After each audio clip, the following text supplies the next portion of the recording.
they see the writing on the wall. Yeah. Trump. But it's not interesting because Trump is very big on loyalty. Yes. And, a couple of people did wait to endorse him, right? And I wonder when that line is going to be drawn in which he questions, why did you wait so long to endorse me? Why were you holding out, waiting to see who really comes out on top here? That's not very loyal of you. So that's another interesting argument, just knowing Trump's characteristics. Yeah.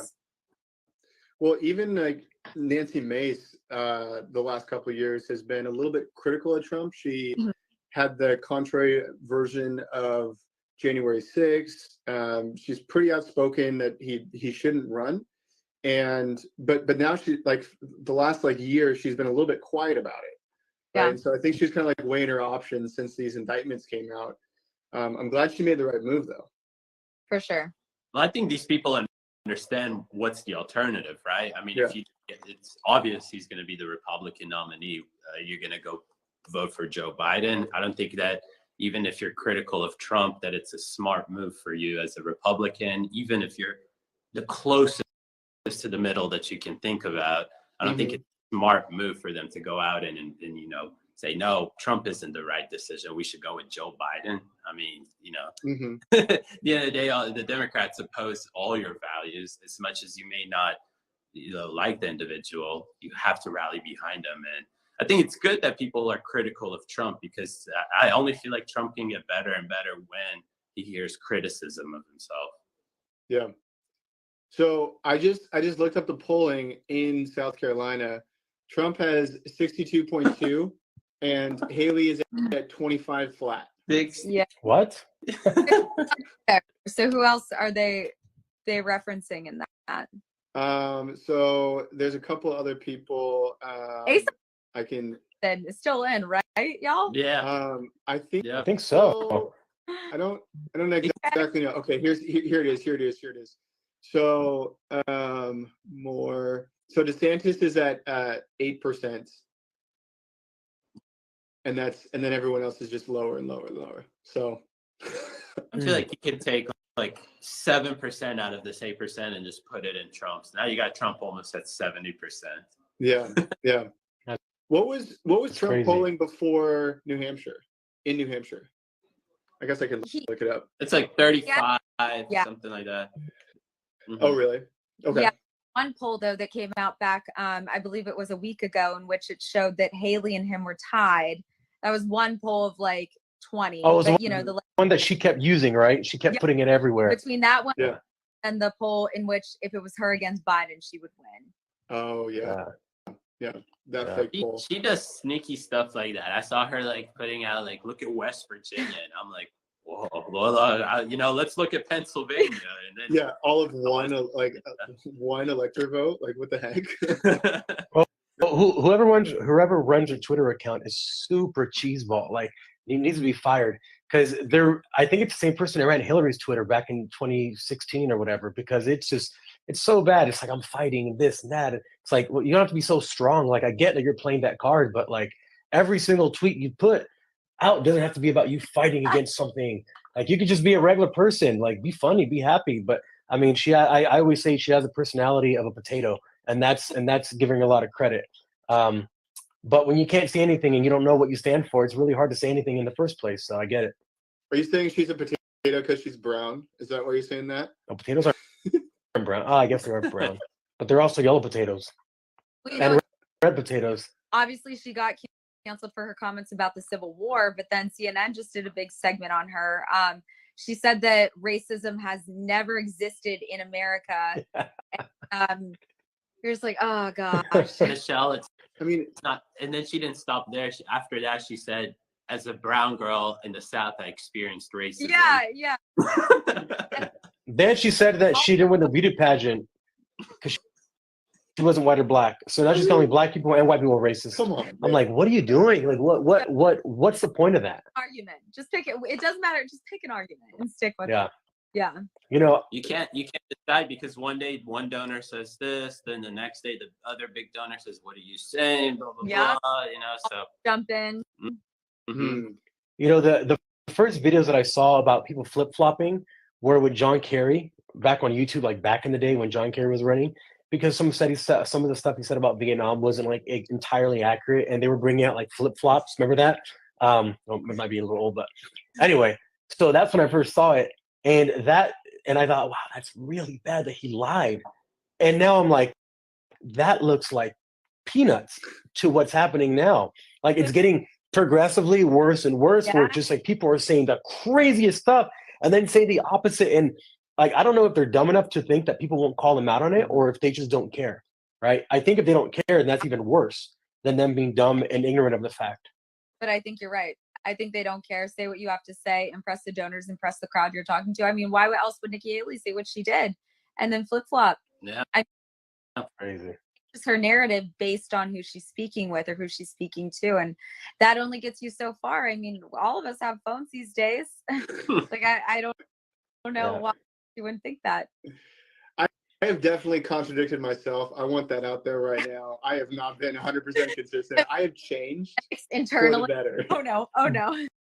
But not in 3 months' time, Gentry. You haven't completely changed in 3 months or whatever that she exactly like a night.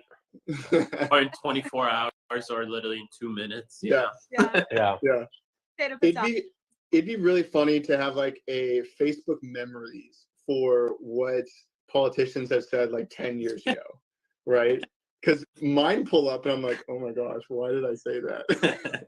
Facebook memories in general are just so cringy. I can't remember. I look back at mine. It's like, just went to the mall with my besties. Like, oh my gosh. Like, well, that's a cool memory though, because it's like very pure, just fun. Ourselves, guys, by saying that. Are we aging ourselves? I don't know. I'm 30, so I've had Facebook for a little bit. Yeah. I remember Facebook being the thing about Facebook, and this is way off topic, but like for a company that's so big and that's so much money invested in it, why is that their UI still absolutely sucks? Like, I don't understand who the hell's making their UI. I can't even I go on like once a year and I post on my birthday. I'm like, it's my birthday. This is my once a year post. I'll see you next year. And every year I go on, the UI does not get bold. You what? Post on your birthday? I post my birthday. That's bold. Yeah. That's a bold mix. That's all I do. Okay. But the UI doesn't get any better. And it just says just as bad. I'm like, wow, this doesn't make any sense whatsoever. Like, who the hell is using this? Because old people use it a lot, I know, right? But it gets more complicated. How are they navigating through it? All you do is I don't know. scroll for them. yeah. Probably. Well, it's New Hampshire. Yeah. I remember the MySpace days though. So I think let's bring back your top 8 friends, in all honesty. Yeah. Top 8 profile themes and profile music. I don't know about you guys, but I keep Facebook around literally just because every morning it tells me whose birthday it is, and that way I don't miss my friend's birthday like that or something. Well, actually, Michelle, you can't have the top 8 anymore because that's a hierarchy, and that's leftists are against that because it's all the patriarchy. Yeah. I'm done. You have to everyone on one level, but by color. The darkest first, and then the white people at the end, according to these leftists. Yeah, it just doesn't exist, by the way. There's it never gets to that color. No, but MySpace, there's a meme. It says like Tom from MySpace, he was the ultimate hero because he didn't go after the big money. He didn't sell out. He sold his company and he retired to Hawaii and you never saw him again. And now he does like art and music and all this stuff. He's like, in fairness. Exactly. Yeah. Yeah. I'm looking at Fox News and they're showing the empty Trump podium right now, and it's giving me real 2016 vibes. Oh, I think he's taking the stage any moment here, and he's going to speak. Yeah. Oh heck yeah! You know what I can do? I can flip my camera around and actually I can't because I'm live streaming on Twitter from my computer. But if maybe David, if you have it, we can put it on if he comes out on. When he comes out, I'll definitely show it for a second. But we're coming up on that hour of. Oh yeah. Cut this off 5-6 minutes because Instagram only allows an hour live stream. Which is MySpace would never ever do that to No, us. they wouldn't. No. They wouldn't. You're right. No. Never. Tom don't run like that. He would have let it go. Someone bring Tom back. How do we get him from Hawaii? He actually has an Instagram. Oh, really? Really? He has an Instagram. Tom from MySpace. Tom? We need to I get think Tom and Elon together in a room, and then Yeah. we can just make X like the best platform ever. Well, the You best know what I just figured part- out who I want as my VP pick too? It's gonna be Tom from MySpace. The only guy to get it done is gonna be Tom from MySpace. Well, do you guys remember You know why? 2016? There were like 10,000 people that voted in Harambe, like wrote in Harambe. I do. I Yeah, Yeah. remember I that's true. on it the other day, and people were like, "That's not funny," and it's not. Like, let's be very clear. Like, face votes. However, like, it's a little funny. Oh, it's hilarious. Yeah, if you want me to be honest, it's a little funny. It is. All right, So P. Harambe. yeah, really, he was the original. Like that was the original. Yeah. But Tom, Jeez. the reason why he'll win is because he was literally everyone's friend. Remember that? He was literally everyone's friend. He had to be. He was there for us. And the best part is his Instagram picture is still the same profile picture from MySpace. Is he private or public? Like, are we all able to follow him? I think no, I'm pretty sure he's public because I just saw him like 6 months ago. This has become like a Tom from MySpace fan live stream. Imagine he pops on. Iconic. That's what we Yeah, need.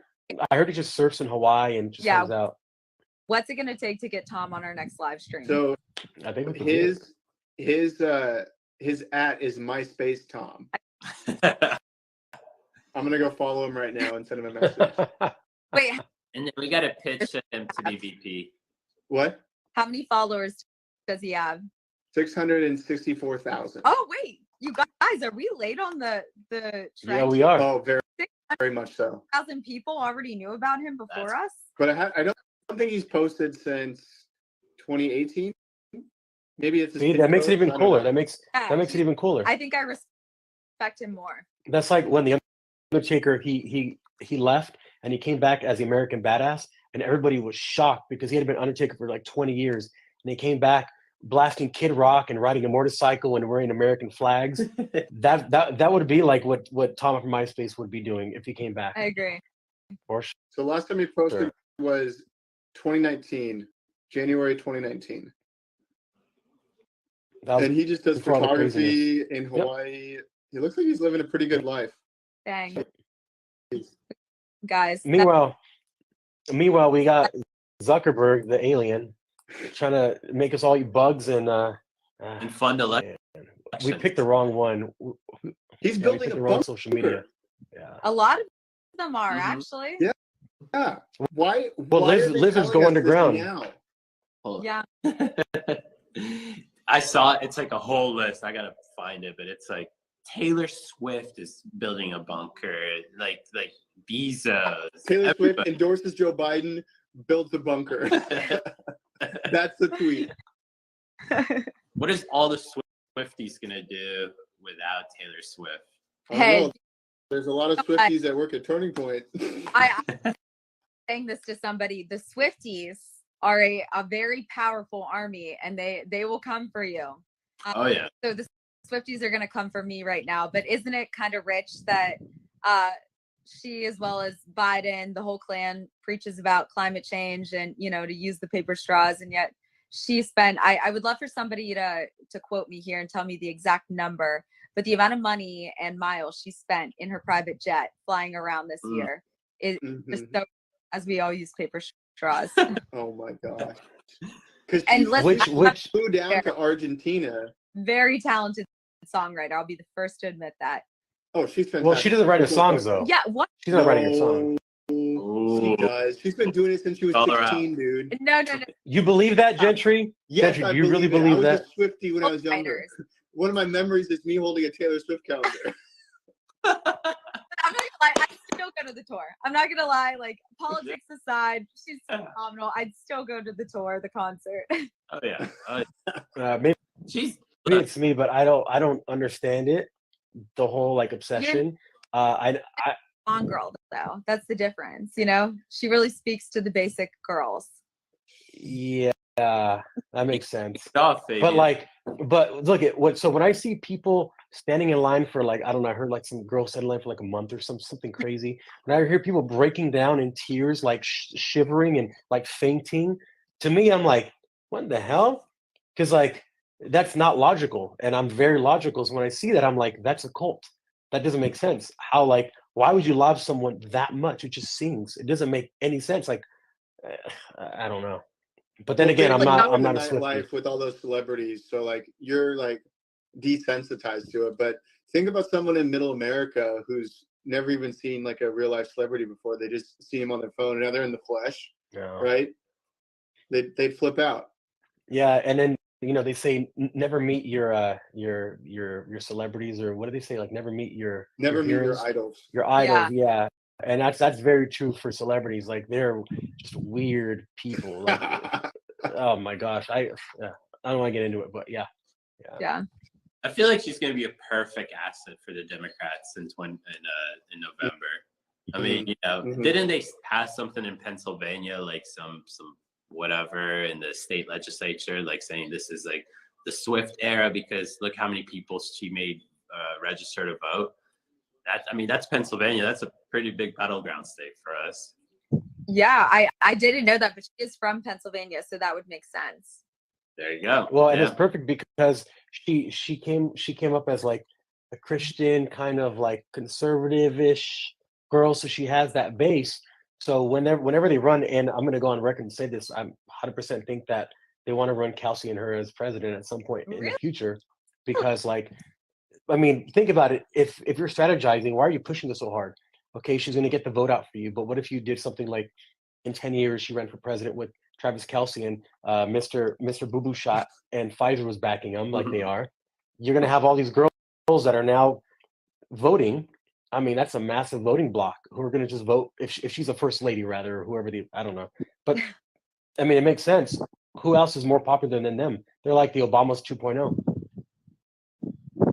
Except sense. I also just kind of hate that the younger generation specifically are so celebrities and pop culture like that. A lot of it goes back to your thing, don't meet your idols. A lot of people are so obsessed with these people that are quote unquote like, social media influencers or just famous singers or actors, and in reality they're not that great of people, but they're worshipped like gods, and I hate that.